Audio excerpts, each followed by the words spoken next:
So, Devi, I know that the Harvard Business School interview is like a lifetime event. It's the kind of thing you will remember forever, kind of like the day the office closed for COVID. And I wonder if it goes wrong, if it's even more memorable than if it goes right. It is, absolutely. But a lot of times you don't even know you're doing something wrong Ah, because it's so in the moment and it's just who people are, right? So if you don't practice for that moment, and I call it like, are you meeting the moment, right? People want this. People aspire to have this opportunity. And unfortunately, some people don't meet the moment. and plus, the interviewer tends to be poker faced.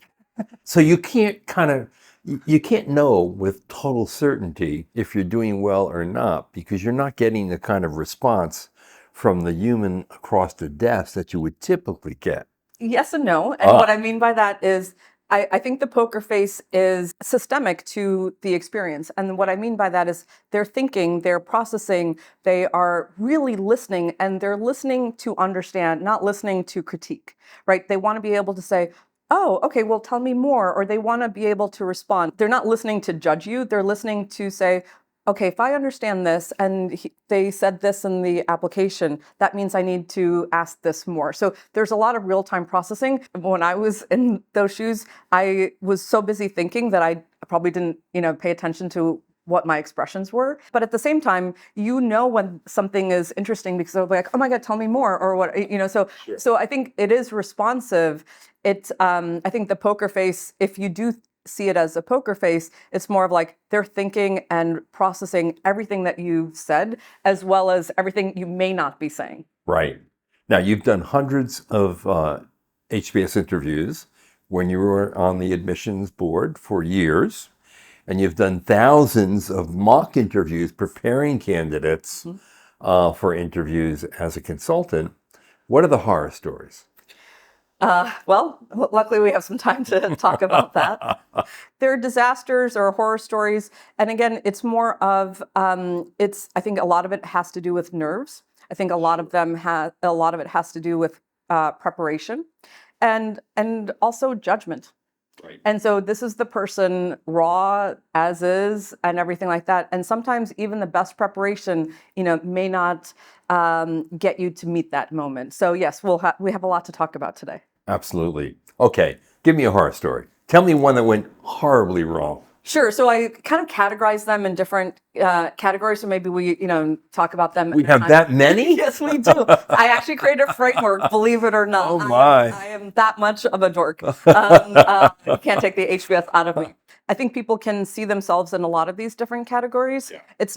There's not one type of disaster or horror story. And I wanted to make sure that we shared what people might think as like, oh, that's no big deal to do. And to be able to say, this is why preparation matters, or preparation can only do so much for you. Right. And so one of the categories I put in as authenticity. I think this is one of the first ones I want to be able to share with you is people think they need to be somebody they're not. Right. There's a lot of manufacturing they think that they need to be. Right. I need to convince the school that I'm serious about XYZ. So and this was when I was at HBS, and I remember reading the application and thinking, okay, no big deal. This person wants to go into healthcare, kind of, big industry. His essay had nothing to do with healthcare. His resume had nothing to do with healthcare, just absolutely nothing. So there was no lining up of interests, passions, employment, undergraduate education that would have indicated this guy's really meant for that field. That's right. And so of course I was curious. So it wasn't my intention was never to put on the spot, but maybe there's a story that just didn't fit into the application, right? So I felt like it was a sincere question of like, oh, well, how did your interest in healthcare really start? And so, he's like, well, it's 1/6 of the economy. And I had to ask it several times of where did your interest in healthcare? I didn't get the answer. So then in the moment, and again, it's not like I, practiced this. So I said, well, let's say you have 3 offers. One is Goldman Sachs, a rotation program for Columbia HCA, right? One of the largest healthcare systems in America, or a pre-IPO company in Silicon Valley. What would you choose? Goldman Sachs, he says. The pre-IPO company in Silicon Valley. Oh, really? He wants a stock lottery. Had nothing to do with healthcare. Oh my God. Whoa. So where do you go from there? So then you You basically say, mm-mm. Well, it goes back to then judgment. Why Yeah. did he feel that he couldn't be honest? Yeah. Right? If that was your sincere career goal, why? So what's wrong with that? Yeah. And why did he have to make up some intellectual reason for healthcare? Yeah, that's really amazing. He should have said, my sister came down with a desperate illness, and it influenced everything I've been thinking about, and I haven't had the opportunity to do this. But For something like healthcare, there are so many personal stories yeah, that there really motivate, are. that Totally. motivate people to pursue that. Absolutely. So healthcare is one of those fields, but at the same time, that's not necessary to Yeah. go into healthcare, but it oftentimes is. And so, and again, I wasn't looking for it. I was just curious. Yeah, I take it that dude didn't get in. No. Okay, another one. Super common where they feel like they have to be rehearsed. Oh, So yeah. a lot of people make the mistake of practice meaning rehearsed. So you come off as way too scripted. Scripted, but also like a robot. Yep. Right? You're not listening. So it's like three things. So that's one framework that is so overused, but also in terms of they memorize talking points and they are just waiting to insert it no matter what you ask. And I don't have exact examples, but when that is happening, because it's like, I'm going to beat you over the head and tell you the story, even though the question has nothing to do with it. That would be like asking the question of ChatGPT right now. Yeah, that's right. That's exactly right. It's just spew something in terms of Right. versus like actually listening and what's relevant. So they're so busy trying to make the points or rehearsing that line of, in terms of a project or a takeaway or something, that they are so focused on that they forget to be in the moment and tell them. You're never going to be able to tell everything in your application or what you want, right? But you still have to listen and kind of follow the dialogue. And I think that's a function of the jitters you feel. Absolutely. And the consequence, because people are really wanting to get into Harvard Business School. It means a lot to them. And to be turned down if you've had an incredible record already, track record in undergrad and your work experience, you're thinking, oh my God, I got to get this, right? See, so you may over-prepare and appear incredibly scripted and like a robot. Yep. And also, I think it's a concept of control. In behavioral interviews, you feel like you have more control because you can tell the entire story and you practice of like, an example of leadership or an example of conflict or something like that. And I think a lot of people in the HBS interview feel they don't have control. But however, it's how you answer that you can lead people to a story or lead people to an outcome or lead people to an impact. And people don't know how to say that. So they, only focus on like the headline. Yeah. And so I think it's a function of trying to gain control when, as you practice, you realize you probably do have more control than you realize. Right. Exactly. What other mistakes do people make? So now we get to some of the fun ones. Oh. Forgetting the context they are in. There was a time when, again, this was when I was at HBS, the context was this person, typical background, decent undergrad, nothing particularly spectacular, decent work experience, but nothing particularly spectacular. So, kind of like the treadmill of life, right? And there was just something about her that I was like, I wonder like what crazy things she's done or just like big things that she's seen in life. I'm like, so what's the biggest risk you've taken? And so she, thought about it. She's like, I tried Filipino food like 2 weeks ago. What? And so, again, well, right. So okay. Again, this is still a Harvard Business School interview. Yeah. I was looking for, I don't know, I volunteered for this project that nobody wanted, but that's how I, got to XYZ, or they were looking for volunteers to move to Africa for this project, whatever it was. I don't know, it could have been anything. Yeah, I took a semester abroad to a country that I couldn't even speak the language and I had to learn on the spot. That's exactly right. Yeah. Yeah. I volunteered to give the speech when I, didn't have any public speak. I didn't care. Right. I wasn't looking for anything in particular. I was just curious. Filipino food. I hear it's quite mild. Well, we can ask her. All right. What else? So I think this one, legality. So Legality. yes, so when I was at HBS, and this was a 2+2 candidate, the younger side, right, still as a senior in college, and she had done her thesis on, I think, European interest rates. And I still remember this example. That's why, I still remember her thesis. So, so I said, well, and this was the time when Mario Draghi was the head of the ECB. So I said, well, if you had a chance to speak with him, what would you ask him? And so what she said is, I would love to know when he's going to raise or change interest rates so I can make a trade beforehand. Oh, yeah. Okay. Yeah, because I'm going to be an inside trader. Yeah, that's right. I'm doing a little insider trading, I'm going to make some money on the side. Hey. I'm not expecting that answer. Oh my God. I thought it would have to do something with her thesis. I was hoping to learn more, and I figured this was just an interesting way, something more fun and practical to talk about her thesis, as opposed to saying, what did you find about European interest rates? Wow. That's almost like, those tests where they say, would you take a paper clip out of your desk and bring it home? Well, I'm sure she didn't get in. Nope, she did not get in. Correct. Yeah, that's right. Yeah. So admitting to insider trading, No, not a good thing. That's exactly right. Yeah, totally. Especially in a hypothetical situation. Oh my God. No. Wow. Yes, I can't make this up. Now, of course, you were poker faced and didn't really react to that, right? Or did you say, what? I did not say that. Maybe my eyes that's unethical. maybe my eyes got a little bigger. We don't need any more Jeff Skillings at Harvard Business School. This is true. Okay? Yeah. Okay. That was the past. Okay. Correct. The other one I call a sales pitch mentality. A lot of people think the interview is a sales exercise, as opposed to a communication exercise. Usually, sometimes they'll ask at the end, is there anything else you want to make sure we cover today that we haven't had a chance to talk about? And that question is really designed to give you, another chance to share a highlight, share a learning, share an experience that literally means what it says. And a lot of times people prepare a closing speech. Oh. This is what I'll contribute. This is why I want to go to HBS. That's fine, but you're kind of missing the point of it. The whole point of the HBS interview is to learn more about you. Yeah. And I think it's implied of why HBS and what you'd get out of HBS. So it's kind of you're repeating kind of the obvious. This is not a sales exercise.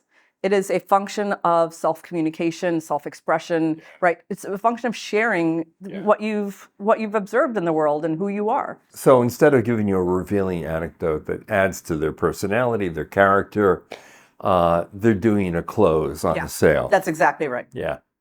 Yeah, and so it's just more of you just wasted an opportunity. Wow. It's more of, I understand where that mentality comes from. So you want to be empathetic and understanding. However, it's just the wrong mindset. And that's also going to come off as scripted.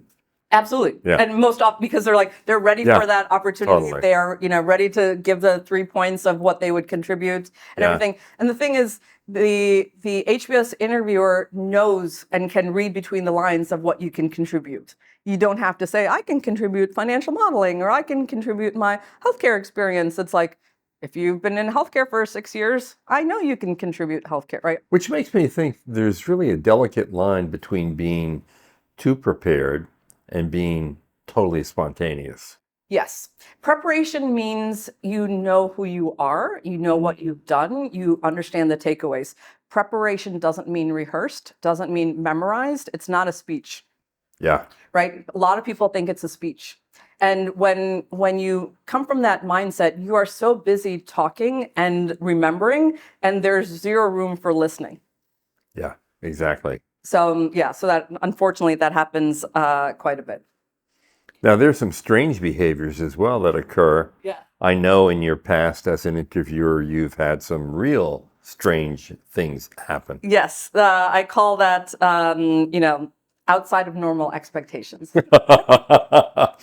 I love that. That's a great euphemism for what? Yeah, the heck are you doing? Yeah, that's right. Yeah, doing or thinking, same thing. This one was not when I was an HBS interviewer. It was actually a client of mine who decided to reapply because didn't get in. And so what happened was he was called for an interview the first time he applied, and he got nervous and stood up in the interview. Just stood up and stood up and paced in the middle of the interview, and then began pacing around the room. Yep. And when he told me that, it's like, well, that's why you Whoa. probably didn't get in. I've never heard that happen. Maybe it has, but that seemed so out of norm. Well, this is what I advised him. I said, it shows that you can't control your emotions. Everybody's nervous. There is a range of nervousness that is completely understandable and normal and human and everything like that. But this, so what you get like in a meeting with a client, you just like stand up and I mean you must have been in high stress situations before in terms of for you to have the job and career path you've had. So how did you handle that? And he's like, that has never happened before. So that's what I'm saying. A lot of your success will be based on how you've handled yourself in other stressful situations. This can't mean that much to you where you become a different person. Yeah, that's really a good point. I'm understanding now that after your mock, did it make a difference? Did he stand up again and walk around if he got the interview? No, not the second time. Okay. Did he get in? No. Because reapplicants have a pretty good chance at Harvard Business School, but of course, the chance for anyone is very low because there's so many highly qualified people who apply to Harvard and only a few can get in. Correct. I think the reapplication, that's a whole nother conversation in terms of reapplicants. Yeah. If what I've seen in my experience is if you bomb the interview for something like this, it's really hard to recover. Because it's going to stay in your record. That's exactly right. And something like that is going to be incredibly memorable for the interviewer because they're going to go back to, Dillon House and tell all their colleagues, you won't believe what just happened in my interview. Well, also now with the reapplication essay, you have to address maybe what you think has gone wrong. Oh, you do? Okay, right. Or what you've done since then, right? Oh boy, I wouldn't want to admit to that. Yeah, or but it's good to address it, be forthright. And so, unfortunately, that person did not get in. Yeah. And one of my all-time favorite stories is this was another 2+2 person. Really good experience, and at the end of the interview, he broke out into a rap. A rap with hand gestures and everything. Yep.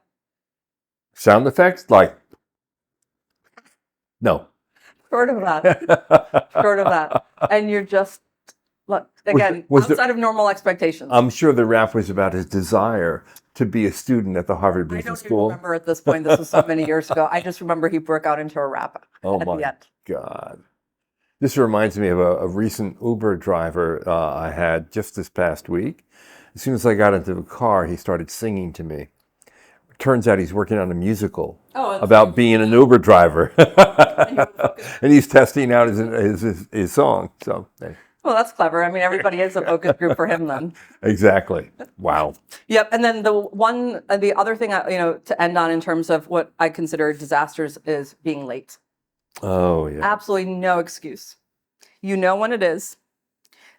You've worked so hard for this, right? And this should not come as a surprise. And if you have your interview on campus, it's very hard to be late because there's a whole day of activities and everything. I've seen this when I've interviewed in other cities that literally people will be late. I'm like, wow. There's just zero excuse. And also if you're late on Zoom, this is our third year of Zoom world. There's no excuse for being late. Obviously, if there are extenuating circumstances, that's completely different, and you should be emailing them as soon as possible if something does get in the way. And for that, they'll be completely understanding. But barring that, why are you late? And if you're 10 minutes late, does the interviewer leave, or does the interviewer take those 10 minutes away from your 30-minute time? Yeah, you have 30 minutes. That's it. That's it. Yeah. Everybody, it's for you to, it's like 30 minutes is a budget. Right. It's for you to maximize. So you get 20. Yeah, because when you were interviewing at Harvard Business School, you would do 8 a day. Yeah. So there's not a whole lot of time and leeway to be saying, okay, you're 15 minutes late, I'll give you 30 minutes anyway, because you don't have the time yourself. 30 minutes. Wow. Everybody the same. How many people show up late? It's not often. Is it 5%? Probably less than that. Yeah. But it's just so memorable, and it's one of those things of like, why? Oh, no, you can't do that. Yeah. You got to be early and sit down and wait. Yes. Our founder, Jeremy, always says double the time and add 20 minutes, right? Like he has a great formula for advising people of like, if it takes you 20 minutes to get to campus for that day, 40 and 20, 60, leave 60 minutes early. Like, you know, you've worked so hard for this moment. Again, it goes back to meeting the moment, right? Totally, totally right. Whoa. Now, you yourself went through the Harvard Business School interview because obviously you have an MBA from Harvard. You had a very good experience during your own interview, right? Yeah. So clearly it wasn't a horror story for you. No, I enjoyed it very much. In fact, I still remember it. It's so clear in terms of the conversation, but mostly how they make you feel. Yeah. This was before the internet. And it was just one of those memorable moments of the stature of the person too. When I walked into his office, this was in Chicago, and as I was waiting for him, the first thing you realize is his entire back wall, there was a life-size photo, I mean, floor-to-ceiling photo of him and his wife skiing with Michael Jordan and his wife. Jordan and his wife. And you're like, okay, this is different. Oh, this guy is important. Yeah. And that's when Harvard did alumni interviews. Yes. And for a long time now, they do only admission staff interviews, right? Correct. And usually there are two people in the room, one who's taking notes and one who's drilling down on the candidate. Yes, the observer. Where they can, they try to have two people. And I think it's such a magnanimous way to have an interview. The second person can often catch something that maybe the first person missed, or say, oh, you know what, can you clarify that? So it's not like they're completely silent, but they can absolutely reinforce. And sometimes when I was the observer, when somebody was so nervous, I just wanted to make them feel good. And so, you know, you smile more, you nod, you make sure, like you give them that encouragement, because as you call it, the poker face, the interviewer might be so focused on, you know, processing what they're saying and deciding where to take the next question. They may not be, you know, exuding warmth because they're thinking. And so the observer can, you know, step in for that.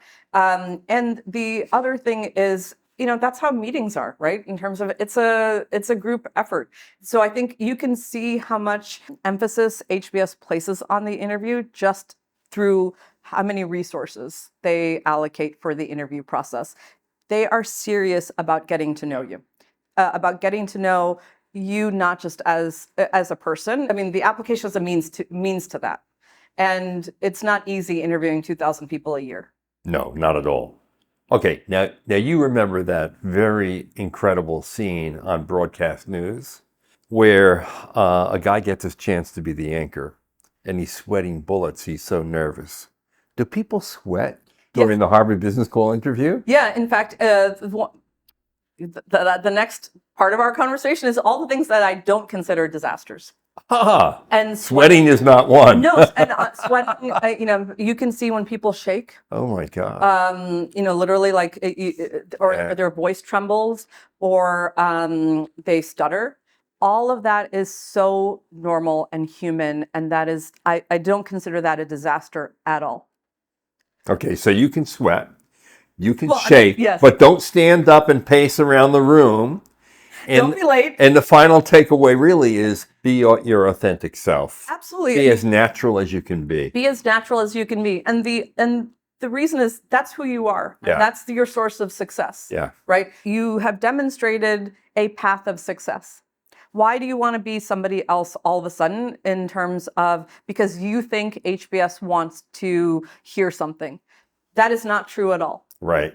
That is not true. And the other thing is, don't ever underestimate the HBS interviewer. They have seen everything. I bet. They understand every industry. They understand every function, every job, every life story. Practice only gets you so much.